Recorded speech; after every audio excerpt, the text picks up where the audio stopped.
Mes amis,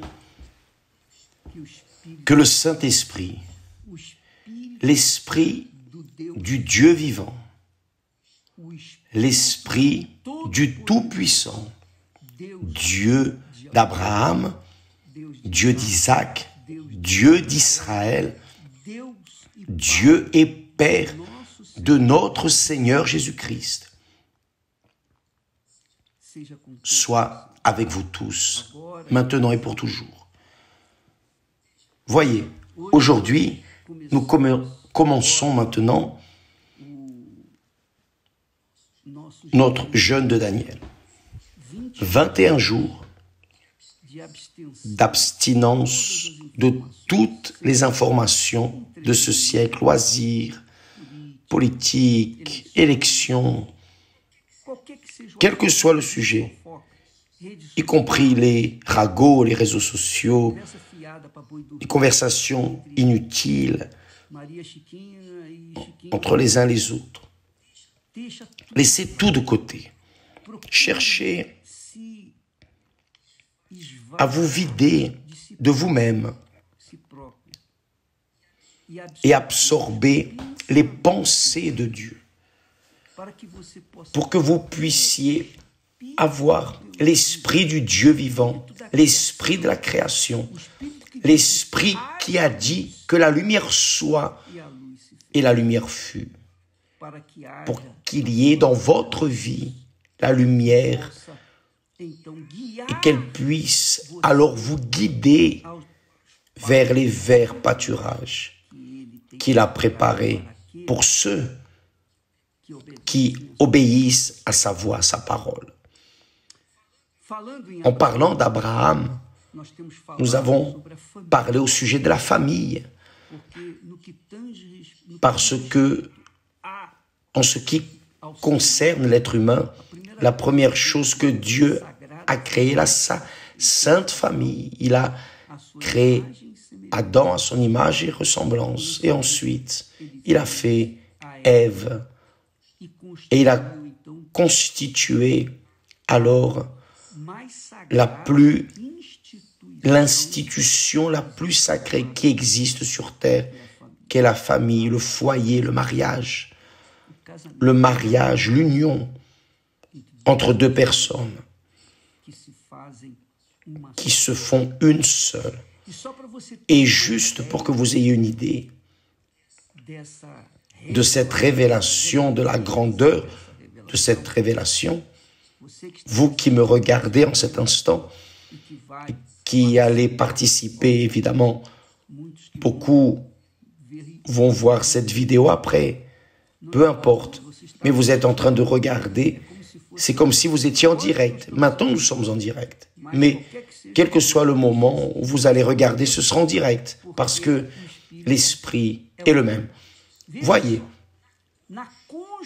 dans la constitution de la famille, l'institution la plus sacrée sur la face de la terre, plus sacrée que l'Église, plus sacrée que l'Église. Saviez-vous cela?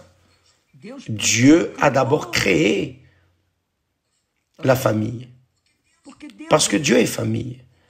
Dieu est Père, Dieu est Fils, Dieu est Esprit, il est famille. Et lorsqu'il a créé Adam, il a créé Ève pour constituer aussi la famille. Voyez, comme de la famille de Dieu vers la famille humaine. Et voyez le conseil que Dieu nous donne. Voyez ce que lui, Dieu, me dit, vous dit, à travers le prophète Ésaïe, il dit, vous qui cherchez la justice, qui cherchez l'Éternel, vous qui poursuivez la justice, vous qui suivez la justice et cherchez l'Éternel Dieu, me cherchez, portez les regards. Portez les regards sur Abraham, votre père dans la foi, évidemment. Portez les regards sur Abraham, Et ensuite, il dit, sur Sarah qui vous a enfanté. C'est-à-dire, Dieu nous dit de regarder un couple. Au début, il a créé Adam et Ève. Mais maintenant, il a en Abraham et Sarah un instrument comme le profil, comme la référence pour tous les êtres humains. Si vous voulez être heureux, si vous voulez marcher avec moi, je comprends cette voie, vous voulez marcher avec moi. Donc, regardez Abraham et Sarah. Regardez-les, regardez-le, parce que l'un et l'autre étaient une seule chair. Regardez Abraham, portez le regard sur Sarah. Car lui seul, voyez comme c'est, car lui seul, tout seul, solitaire, je l'ai appelé, je l'ai béni et multiplié. Dieu veut faire ça avec vous, mes amis, vous qui avez été jetés dans ce monde. Pardonnez-moi l'expression, ne me prenez pas mal, mais pour mieux comprendre, vous avez été crachés dans ce monde. Et vous êtes nés sans référence de père ou de mère, sans la référence d'une famille. Vous ne savez pas ce qu'est une famille, ce qu'est vivre en famille.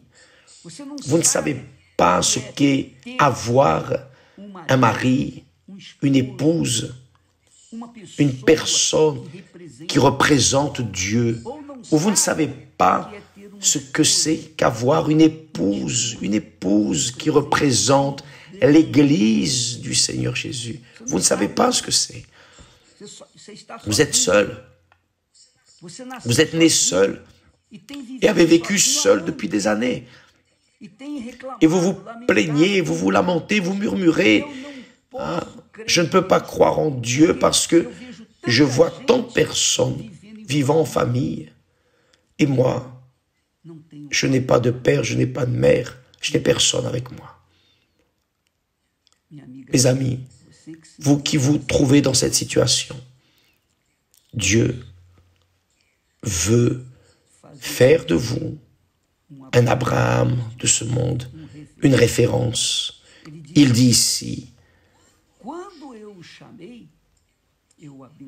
je l'ai appelé, je l'ai béni et multiplié. Dieu vous appelle, vous qui m'écoutez en cet instant.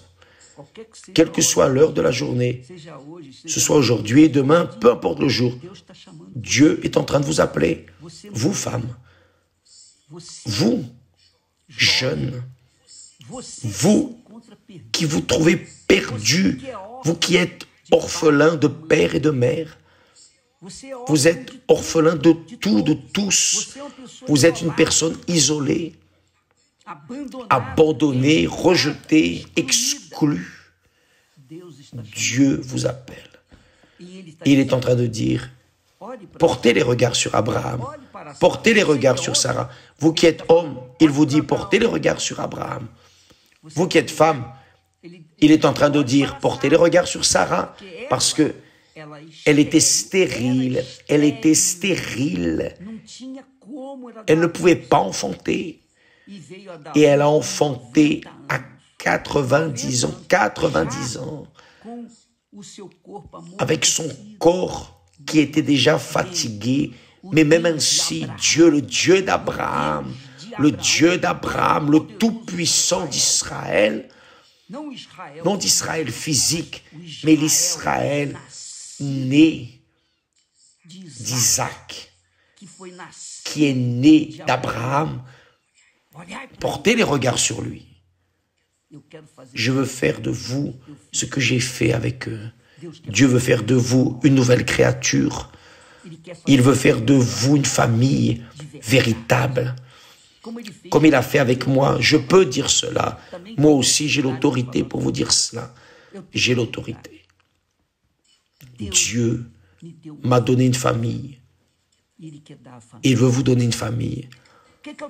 Que dois-je faire avec? Juste croire. Croire En quoi? Comment vais-je croire? Suivez les pas d'Abraham. Lisez la vie d'Abraham. Méditez sur Abraham. Et Dieu va vous parler. Commencez là, en Genèse. C'est l'origine de toutes les choses. Le livre de Genèse est le livre de l'origine de l'humanité, de toutes les choses. Commencez en Genèse, l'origine, là, au chapitre 12 de Genèse, quand Dieu a appelé Abraham. Et ici, il dit, des milliers d'années plus tard, il dit, à travers le prophète Ésaïe, écoutez-moi, vous qui poursuivez la justice, vous qui êtes sincères, qui voulez marcher dans l'intégrité, vous voulez marcher dans l'intégrité. Peut-être que vous êtes en train de marcher dans la saleté, le péché, mais vous marchez ainsi parce que vous ne connaissez pas la vérité, vous ne savez pas ce qu'est la justice, ce qu'est l'intégrité, vous ne me connaissez pas. Mais les personnes qui sont sincères, Dieu leur donne l'opportunité, comme il vous donne maintenant. Il dit alors, portez les regards sur Abraham, vous qui êtes hommes, et à vous, femme, il dit, portez les regards sur Sarah. Voyez ce qu'ont été ces deux personnages, qui sont le père, disons, le père de la nation, du monde entier pratiquement, qui a été engendré par Abraham. En recevant cette compréhension, vous allez recevoir l'Esprit de Dieu. Désirant la justice, vous allez recevoir le Saint-Esprit. Méditant dans la parole de Dieu, vous allez recevoir le Saint-Esprit. Parce que lui, mes amis, veut davantage faire son habitation en vous que vous n'en avez le besoin. Vous pouvez imaginer cela? Eh oui, Dieu a plus d'intérêt à faire de vous un palais pour son habitation du Saint-Esprit que vous en avez besoin, d'accord? Demain, nous parlerons plus à ce sujet. Il veut faire de vous une habitation, mais cette habitation, il veut la construire avec les propres mains pour que cela soit un palais dans votre vie. Que Dieu vous bénisse et à demain au nom du Seigneur Jésus. Amen.